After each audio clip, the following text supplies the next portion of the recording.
سیستم‌های جهانی برای کنترل کردن مغز مردم فلوراید رو داخل آب می‌ریزن و یا اینکه فلوراید باعث خراب شدن دندون‌ها میشه، یا اینکه فلوراید مثل واکسن یک سمی هستش که به زور میخوان وارد بدن ما بکنن، و یا اینکه فلوراید اون چیزی هستش که باعث به وجود اومدن بیماری‌های مثل آلزایمر میشه، و یا اینکه باعث از کار افتادن غده تیروئید میشه، یا باعث رسوب گذاری در غده پینهال میشه.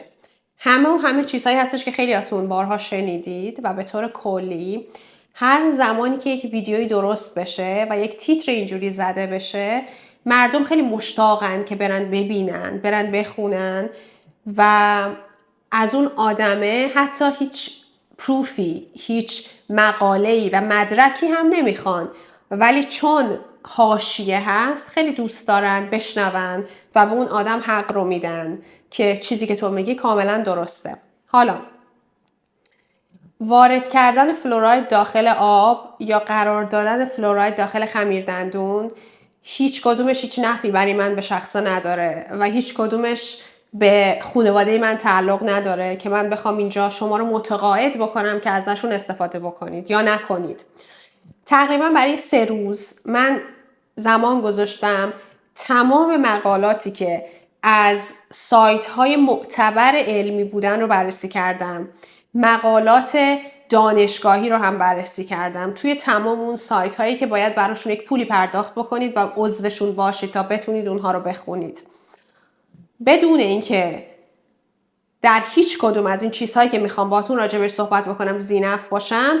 میخوام اینجا یکی از جامع ترین ویدیوها رو براتون بذارم که راجب فلوراید هست و قرار هست از 0 تا 100 همه چیز رو راجب فلوراید بشنوید و ازتون میخوام همین الان برای اینکه خستگی من در بیاد ویدیو رو لایک بکنید و برای هر چند نفری که فکر میکنید این موضوع براشون مهم هست ویدیو رو بفرستید، برای اینکه یک فیدبک خوبی به من میده که بازم بیشتر برم دنبال اینجور موضوعات و براتون ویدیوهای بهتری تولید بکنم. پس سلام به کانال مدیمایند، خیلی خوش اومدید. صدای گرفته من رو ببخشید، سرما خوردم و اینکه ممنونم که اینجایید و با این حال ویدیو رو میبینید. بریم ببینیم که اصلا فلوراید چی هست و اینکه این همه شایعاتی که راجبش هست که این یک ماده شیطانی هست که به آب اضافه میکنن که IQ افراد کمتر بشه یا باعث مرگ و میر بشه چقدر حقیقت داره. فلوراید به طور کلی یک ماده معدنی طبیعی هست که از عنصر فلورین گرفته میشه و در پوسته زمین پیداش میکنن. فلوراید به طور معمولی در آب، در هوا، در خاک، در گیاهان و در بعضی مواد غذایی که مصرف میکنید وجود داره. یکی از کارهایی که برای فلوراید در نظر میگیرن این هستش که میگن فلوراید مینای دندان شما رو تقویت میکنه. در برابر چی؟ در برابر حملات اسیدی که از باکتری ها یا از پلاک یا از بایوفیلم یا از شکرهایی که مصرف میکنیم میتونه برای ما به وجود بیاد. پس طبق تحقیقاتی که انجام دادن و این موضوع اثبات شده هست که فلوراید به پیشگیری از پوسیدگی دندان شما کمک بسزایی میکنه. فلوراید رو اغلب به منابع آب عمومی اضافه میکنن که بهش میگن فلوریدیشن. حالا بریم از تاریخچه‌اش بشنویم مثلا چرا این کارو میکنن. در اوایل قرن 20 یک دندان پزشکی به نام فردریک مکی دید افرادی که در اون ناحیه هستن که بهش کلرادو اسپرینگ میگن کمتر دچار پوسیدگی های دندون میشن، ولی در کنار اینکه کمتر به پوسیدگی دندون دچار میشن روی دندون هاشون یه سری لکه هایی وجود داره و این لکه ها یک رابطه مستقیم داره با کمتر خراب شدن یا پوسیدگی کمتر دندان های آدم هایی که توی اون ناحیه بودن. بعداً اومدن یک تحقیق گسترده انجام دادن و فهمیدن این پدیده به دلیل وجود مقادیر زیاد فلوراید در آب اون منطقه هست و بعد از این تحقیق متوجه شدن که مقدار کمتر فلوراید هم میتونه از پوسیدگی جلوگیری بکنه و در کنار همون این لکه های سفید یا قهوه‌ای رو روی دندون ها به وجود نمیاره. در سال 1945 میلادی در ایالات راپیدز میشیگان اولین جایی بود که تصمیم گرفتن که فلوراید رو به آب آشامیدنی اضافه بکنن. و اصلا چرا این کار رو انجام دادن؟ برای اینکه میزان مراجعه به دندون پزشکی اون زمان هم مثل الان کم بود، برای اینکه باید پولی پرداخت میکردن. پس گفتن این کار رو انجام بدیم برای اینکه بتونیم به صورت کلی به آدم‌های خیلی زیادی کمک بکنیم، به سلامت دهان و دندانشون کمک بکنیم که از پوسیدگی‌ها و خرابی‌های کمتری رنج ببرن. و بعد جلو رفت و به تایید ADA و WHO رسید و امروزه هم در این جایگاهی هست که در بعضی از کشورها هنوز هم فلوراید رو به آب اضافه میکنن. حالا یک نکته مهمی که میخوام بهتون بگم این هستش که سال 1945 میلادی این اتفاق افتاده برای اولین بار و اون زمانی بوده که مردم وضع معیشتی خیلی خوبی نداشتن. پس این که ما بیایم فکر بکنیم که اینا اومدن از قصد فلوراید رو به آب اضافه کردن که از سال 1945 به این ور مردم رو خنگ بکنن یا در بدن مردم مشکلات زیادی به وجود بیارن یا هر چیزی که الان راجع بهش صحبت میکنن، خیلی تفکر کودکانه‌ای هست. حالا با هم دیگه جلو میریم و من بهتون اثبات میکنم که چه اتفاقی میفته. یک نکته کوچیک اینجا بهتون بگم، خمیر دندون‌هایی که ما استفاده میکنیم 2 کار اصلی برامون انجام میدن. اول اینکه سطح دندون‌های ما رو تمیز میکنن و در کنار تمیز کردن سطح دندون‌هامون باعث بازسازی سطوح آسیب دیده هم میشن.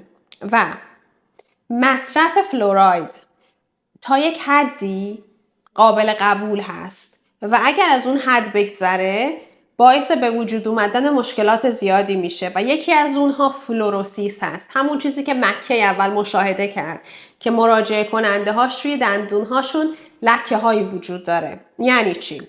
یعنی ما 2 نوع فلوروسیس داریم.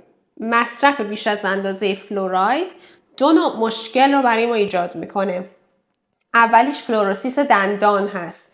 یعنی چی؟ یعنی مصرف بیش از اندازه فلوراید در کودکی یا حتی در جنینی باعث چی میشه؟ باعث تغییر رنگ مینای دندون میشه و به وجود اومدن این لکه ها. در کنار فلوروسیس دندانی یک مشکل دیگه داریم به نام فلوروسیس اسکلتی که مصرف طولانی مدت و زیاد فلوراید باعث تجمع فلوراید در استخوان‌ها میشه و منجر به درد، آسیب‌های اسکلتی، سخت شدن استخوان‌ها، مفاصل و کاهش توانایی تحرک میشه. حالا منابع اصلی فلوراید چی هست؟ آب آشامیدنی فلوراید دار هست که میزانی که براش در نظر گرفتن 0.7 ppm هست. ppm واحدیه که برای فلوراید در نظر میگیرن.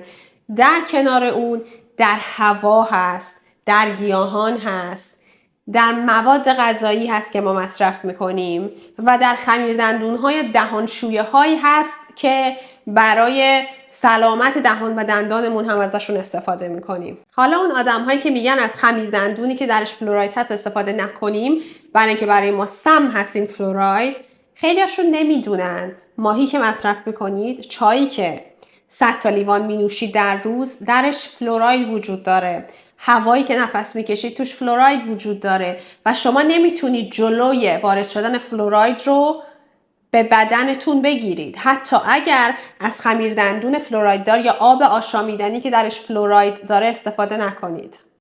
میزان فلوراید، میزان نرمال فلوراید در خمیردندان برای بزرگسالان بین 1000 تا 1500 ppm هست و به نسبت برای کودکان کمتر و کمتر میشه.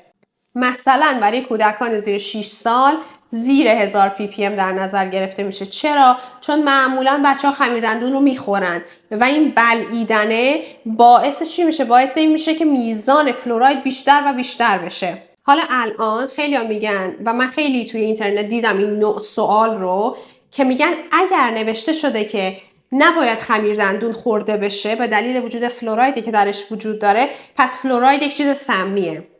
عزیزان من، جیوه هم یک چیز سمی هست. شما شروع کنید به جیوه خوردن و چه اتفاقی در انتها میفته؟ مثل همون وقتی که برای شما یک حدی تعیین میکنن که زیر اون حد یک میزان نرمالی هست و باعث بیمار شدن شما نمیشه، یعنی اینکه شما اگر از اون حد بگذرید و بیش از اون اندازه استفاده بکنید، هر چیزی که باشه، نه تنها فلوراید برای شما مشکل به وجود میاره. پس ما اینجا داریم میگیم میزان نرمال و زیر اون سطح نرمالی که در نظر گرفتن برای بدن ما خطرساز نیست.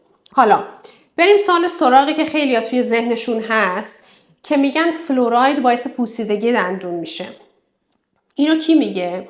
این رو اون آدم‌های کم سوادی میگن که هیچ مقاله علمی تا اینجا نخوندن، نه تحصیلات آکادمیک دارن، نه اینکه میتونن زبان انگلیسی رو متوجه بشن. من برای شما یک مقاله میذارم اینجا و توی این مقاله به چی اشاره میکنه؟ نوشته too much fluoride. یعنی چی؟ یعنی مصرف بیش از اندازه فلوراید، نه اون سطح نرمالی که برای ما در نظر گرفتن، میتونه باعث خرابی دندون بشه. چرا؟ چون بهتون اول توضیح دادم اگر فلوراید بیش از حد اندازه و معمول و استانداردش مصرف بشه به شما یک مشکلی رو میده که بهش میگن فلوروسیس و این فلوروسیس باعث این میشه که اون سطحی که روش این لکه ها قرار گرفته در معرض مستقیم شکر و پلاک و باکتری قرار بگیره و جای خیلی مناسبی باشه برای اینها برای حمله کردن. پس وقتی شما بیش از حد معمول فلوراید مصرف بکنید بله باعث پوسیدگی دندون میشه و دیگه از اون شیلد و از اون کاوری که دندون شما رو کرده برای اینکه مقاومتش رو بالا ببره به یک مکانی تبدیل میشه که پوسیدگی از همون نقطه شروع میشه. و یک سوال دیگه که خیلی مطرح میشه این هستش که میگن اگر الان توی آب ما فلوراید هست و توی خمیر دندونهای ما هم فلوراید هست پس چرا آدم‌ها دارن باز هم به پوسیدگی‌های دندانی دچار میشن؟ و اکثر آدم ها اینجوری منطقشون این رو براشون تحلیل میکنه که مثلا 100 سال پیش پدر بزرگ مادر بزرگ های ما اصلاً به این میزان مشکلات دهان و دندانی دچار نمی شدن با اینکه حتی فلوراید هم در آبشون نبوده یا در خمیر دندون هاشون نبوده. و این به چی برمیگرده؟ به این برمیگرده که الان توی دنیای امروز شما دارید بیش از حد معمول شکر مصرف میکنید. در کنار شکر غذاهای فراوری شده یا پروسس شده‌ای که امروز ما داریم مصرف میکنیم بیش از حدیه که 100 سال پیش بوده. 100 سال پیش اصلا همچین چیزایی نبوده. پس الان شکر، کربوهیدرات و این غذاهای فراوری شده جایگزین چی شدن؟ غذاهای خوب و مفیدی بودن که در قدیم بوده، غذاهایی که پر از چربی مفید بودن و غذاهایی که پر از پروتئین بودن و همین دایت خوب، همین مواد غذایی مناسب باعث چی میشد؟ باعث این میشد که سلامت دهان و دندان اون آدم‌ها تا حد زیادی مناسب باشه. حالا میخوام براتون از روی یک مقاله‌ای بخونم که اینجا براتون انگلیسیش رو میذارم ولی فارسیش رو الان بهتون میگم یک چند خطی. میگه که توی قرن‌های اخیر هر چقدر که اومدن تحقیقات علمی انجام دادن که بیان در مورد فلوراید بگه به این نتیجه رسیدن که فلوراید یک عنصری هست که میتونه برای بدن ما سمی باشه ولی اگر در میزان کمی مصرف بشه در همون دوز نرمالش استانداردش مصرف بشه هیچ تحقیقی وجود نداره که بخواد ثابت بکنه که برای بدن ما خطرناک است و این چیزی که براتون میذارم یک تحقیق علمی هست و چیزی هستش که من کل اینترنت رو زیر و رو کردم و اون حاشیه هایی که ساخته میشه برای این ماده اصلاً وجود نداره. حالا در ادامه میگه که کلیه های ما 50 تا 60% فلورایدی که وارد بدن ما میشه رو تصفیه میکنن و از بدن ما خارج میکنن و اون چیزی که باقی میمونه مثل هر ماده دیگه‌ای که در بدن ما باقی میمونه میتونه در طولانی مدت برای ما مشکلات ایجاد بکنه و در بدن ما ته‌نشین بشه مثل همه چیزهای دیگه. هر اون چیزی که شما مصرف میکنید تا یک حدی در بدن شما ته‌نشین میشه و اضافهش از بدن شما خارج میشه. فلوراید داخل گیاهان وجود داره، در حیوانات وجود داره. برای چی؟ برای اینکه خاکی که گیاه درش کاشته میشه درش فلوراید وجود داره و اون علفی که اون حیوان ازش تغذیه میکنه درش فلوراید وجود داره و این مثل یک چرخ است و دائما داریم با این نوع مواد غذایی مواجه میشیم. ماهی و تن ماهی که مصرف میکنید درش فلوراید وجود داره. حالا استفاده از فلوراید بیش از حد معمولش میتونه به سیستم عصبی ما آسیب بزنه مثل هر عنصر دیگه. چرا اومدن استفاده از آمالگام اون مواد پرکننده دندون که سیاه رنگ هست رو منسوخ کردن در کل دنیا، برای اینکه درش جیوه وجود داره و این جیوه در سالیان سال خورد میشه و وارد خون شما میشه و وارد بدن شما میشه. در کنار مشکلات عصبی که مصرف بیش از اندازه فلوراید میتونه ایجاد بکنه، یک کار دیگه ای که میکنه میتونه به غدد ما آسیب بزنه. مصرف بیش از حدش و یکی از اونها میتونه غده صنوبری باشه. قرار هست راجع به غده صنوبری و فلوراید کامل اینجا بشنوید. فقط یک تحقیق در سال 2012 پیدا کردن که نشون میده میزان تجمع فلوراید در غده صنوبری از جاهای دیگه بیشتره. حالا کامل بهتون توضیح میدم که چرا، چه اتفاقی میفته و چرا میگن که فلوراید مصرف نکنید، برای اینکه باعث بسته شدن غده صنوبری شما میشه. حالا قبل از اینکه بریم سراغ غده صنوبری، به این سوال هم جواب بدم که میگن فلوراید باعث پایین اومدن IQ میشه.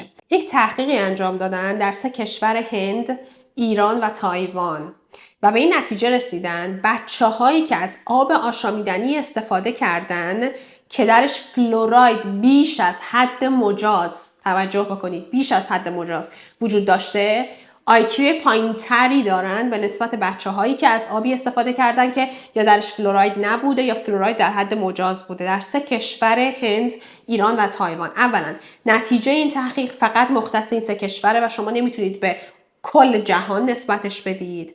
و دوما اکثرا توی این کشورها اون سختگیری هایی که توی کشورهای برای مثال اروپایی هست انجام نمیشه و چون چشمی برای مثال فلوراید رو وارد آب میکنن، بله از اون سطح مجازش بالاتر رفتن و این مشکل به وجود اومده. حالا چرا؟ میخوام بهتون دلیلش رو بگم. برای اینکه ما یک سدی داریم که بهش میگن blood brain barrier و این سده در اطراف مغز ما وجود داره. شما به عنوان یک سد یا به عنوان یک روکش در نظرش بگیرید که اجازه نمیده هر چیزی که در خون شما هست وارد مغزتون بشه. ولی در بچه ها این سده تا 6 ماهگی، از زمان متولد شدن تا 6 ماهگی همچنان در حال تکامله. پس فلوراید اون چیزی هست که خیلی راحت میتونه از این سد تشکیل نشده عبور بکنه و باعث به وجود اومدن مشکلات سیستم عصبی بشه و IQ رو پایین بیاره. پس من اینجا نمیخوام رد بکنم که فلوراید بیش از حد مجاز مشکلی به وجود نمیاره و من هم موافقم که بله اینطوری هست، اگر که بیشتر از حد معمول استفاده بشه خیلی خطرناکه، ولی حد مجاز اون چیزی هستش که در خمیر دندونهای شما وجود داره. حد مجاز اون چیزی هستش که معمولا در آب آشامیدنی وجود داره. مثل هر چیز دیگه که بیش از حد معمول اگر استفاده بشه، اگر از اون مرز رد بشه، مسلماً مشکلات زیادی رو برای افراد به وجود میاره. حالا بریم با هم دیگه راجع به غده صنوبری صحبت بکنیم. این که میگن فلوراید باعث بسته شدن غده صنوبری میشه. چند تا فکت جالب. غده صنوبری در جایی که قرار داره پر هست از رگ‌های خونی، پس خون رسانی به این غده خیلی زیاد هست و اون چیزی که باهاتون چند دقیقه پیش راجع بهش صحبت کردم که سدی هست به نام blood brain barrier در غده صنوبری شما وجود نداره و هر اون چیزی که در خون ما وجود داشته باشه خیلی راحت میتونه وارد این مکان بشه. حالا به همین دلیل هست که کلسیوم میزانش در غده صنوبری خیلی زیاد هست. بدون که شما کاری انجام بدید، در کنار کلسیوم، کوبالت، زینک، سلنیوم و فلوراید هم میزانشون در غده صنوبری زیاد هست، برای اینکه دورش هیچ محافظی وجود نداره و هر اون چیزی که در خون هست وارد غده صنوبری میشه. چیزی که باید راجع به غده صنوبری بدونید این هستش که کارش تولید کردن ملاتونینه و ملاتونین اون چیزی هست که به شما میگه کی بخوابید، کی بیدار بشید. در کنار این خاصیت آنتی اکسیدانی داره و التهاب رو در بدن کم میکنه. میخوام به شما ثابت بکنم که چه اتفاقی میفته و چرا میگن که اگر که فلوراید مصرف بکنید غده صنوبریتون بسته میشه. در جایی تولید میشه در غده صنوبری که بهش میگن پینئولوسایت. یه سری کارخونه هایی هستن که برای ما ملاتونین تولید میکنن و 95% از حجم غده صنوبری شما این کارخونه ها هستن. کلسیم در داخل غده صنوبری میزان رسوبش بالا هست، همونطوری که کلسیم در داخل استخوان شما و در دندون شما میزانش زیاد هست. پس جمع شدن کلسیم در غده صنوبری از زمان کودکی اتفاق میفته و هر چقدر که شما سنتون بالاتر میره میزان کلسیومی که اونجا هست بیشتر و بیشتر میشه و اونجا رسوب میکنه و شما هیچ کاری نمیتونید انجام بدید. این یک فرایند طبیعی هست و شما نمیتونید به کلسیومی که در خونتون هست بگید برو فلان جا بشین، وارد استخوان پای من بشو و وارد غده پینال من نشو. شما نمیتونید رو تعیین بکنید و به صورت خودکار این موضوع اتفاق میفته. حالا هر چقدر که میزان کلسیم داخل غده صنوبری بالاتر بره که بهش میگن کلسیفیکیشن، میزان تولید ملاتونین کمتر میشه. چرا؟ برای اینکه گفتیم 95% حجم غده صنوبری شما رو اون کارخونه‌های کوچیک تشکیل دادن که ملاتونین تولید میکنن و به اون میزان که میزان کلسیم بیشتر بشه به همون نسبت این کارخونه ها کمتر و کمتر میشن. یعنی چی؟ یعنی میزان ملاتونینی که تولید میکنن کمتر میشه. حالا نکته مهم، این رسوب کلسیم در داخل غده صنوبری شما که یک چیز کاملا طبیعی هست و ما نمیتونیم جلوش رو بگیریم، چون باعث کمتر ترشح شدن ملاتونین میشه و بهتون گفتم اول ویدیو ملاتونین خاصیت آنتی اکسیدانی داره، چون میزانش کمتر میشه باعث بالا رفتن رادیکال های آزاد و اکسیژن فعال میشه و همین میتونه برای ما مشکلات عصبی رو ایجاد بکنه. تحقیقی که انجام دادن فهمیدن که میتونه یک تأثیر خیلی کم و غیر مستقیمی بین کمتر ترشح شدن ملاتونین و بیماری های عصبی یا برای مثال آلزایمر بشه. پس اونایی که میگن فلوراید باعث آلزایمر میشه و به هم ربطش میدن، هیچ مقاله علمی وجود نداره که ثابت بکنه که فلوراید باعث آلزایمر میشه. تحقیق علمی میگه ما اصلا نمیتونیم این رو 100% به هم ربطش بدیم، ولی میتونه یکی از دلایل این بیماری بالا رفتن میزان کلسیم باشه. حالا فلوراید چه ربطی به کلسیم داره؟ فلوراید و کلسیم دوستای دیرینه هم دیگن. هر جایی که کلسیم بالا باشه فلوراید هم همونجا میره و اونجا رو برای خودش انتخاب میکنه. پس ذخیره شدن فلوراید در غده صنوبری به دلیل بالا بودن میزان کلسیم شما اونجاست. ذخیره شدن فلوراید در استخوان‌ها به دلیل وجود میزان زیاد کلسیم هست. پس جمع شدن فلوراید در غده صنوبری اصلاً به خود فلوراید ربط نداره، چون اونجا کلسیم زیاده، چون فلوراید میبینه که کلسیم اونجا نشسته میره اونجا قرار میگیره. پس من فکر کنم یکی از بزرگترین مشکلات بشری اینجا حل شد که میگن فلوراید مصرف نکنید. چرا؟ یعنی خمیر دندون هایی که درش فلوراید وجود داره رو مصرف نکنید، برای اینکه این فلوراید باعث رسوب در غده صنوبری شما میشه. بیش از 100 تا جسد رو بررسی کردن و دیدن به میزانی که سن بالاتر میره نسبت به این ایجینگی که اتفاق میفته میزان رسوب کلسیم در بدن ما بیشتر و بیشتر میشه. پس میخوام بهتون بگم که اصلا ربطی به فلوراید نداره رسوبی که در غده پینال وجود داره و این به کلسیم برمیگرده و شما هیچ کاری نمیتونید انجام بدید برای اینکه کلسیم خودش انتخاب میکنه که کجا بشینه، کجا رو به عنوان خونه انتخاب بکنه و چون کلسیم اونجاست فلوراید هم اونجا میره. پس ربطی به این نداره که شما از خمیر دندون فلوراید دار استفاده میکنید یا نمیکنید برای اینکه نمیخواین رسوب در غده صنوبریتون اتفاق بیفته. این مسئله هر چقدر که ما سنمون بالاتر میره به صورت خود به خود اتفاق میفته. و چرا میگن بچه‌ها برای مثال غده صنوبریشون رسوب کمتری داره؟ برای اینکه میزان کلسیم کمتره و به همون نسبت هر چقدر که میزان کلسیم بالاتر میره اونجا رسوب کلسیم وجود داره و فلوراید هم اونجا میشینه. پس میخوام بهتون بگم تا امروز که جولای 2024 هست هر تحقیق علمی که بوده من بررسی کردم و هیچ رابطه‌ای بین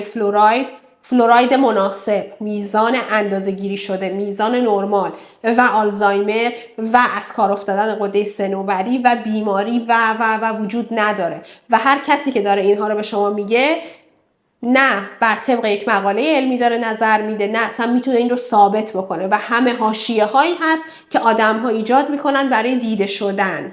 شاید سال دیگه یک تحقیق علمی انجام بدن، منتشرش بکنن و من بیام اینجا بشینم و به شما بگم که امروز یک تحقیقی رو پیدا کردم که به شما میگه که بله فلوراید رابطه مستقیم داره با فلان چیز، ولی تا امروز هیچ چیز اثبات شده وجود نداره که به شما بگه از خمیر دندون فلوراید دار استفاده نکن چون این مشکلات برات پیش میاد. پس میخوام بهتون بگم که یک روتین زندگی سالمی رو برای خودتون انتخاب بکنید و همون رو ادامه بدید. ویدیویی که اینجا میذارم براتون رو ببینید برای اینکه خیلی میتونه بهتون کمک بکنه که چطوری حتی اگر از خمیر دندون فلوراید دار استفاده میکنید باز هم میتونید دچار پوسیدگی های دندان بشید.